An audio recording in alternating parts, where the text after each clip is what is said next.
If you're someone who experiences chronic symptoms, commonly gut symptoms, but it could also be other symptoms, chronic fatigue, pain, migraines, whatever, I really want to introduce you to something called the bucket analogy.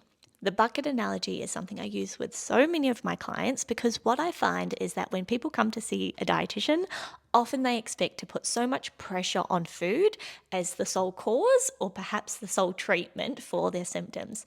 Now, I prefer to look at things very holistically. So that's where the bucket analogy comes in. Now, if you picture yourself as a bit like a bucket and say an overflowing bucket equals the symptoms you're experiencing, most people will come to me and say, "What's filling up my bucket? What foods or drinks are causing these symptoms?" And I'll say, "Yes, I am more than happy to consider that. Sometimes food intolerances are part of the picture. But I also want to know what's shrinking your bucket and making you so much more sensitive to foods and drinks, and how do we expand it so hopefully you can actually tolerate most foods or drinks without overflow." Stay tuned for part two, and I'll give you the visuals and some of the factors that might fall on either side of your bucket.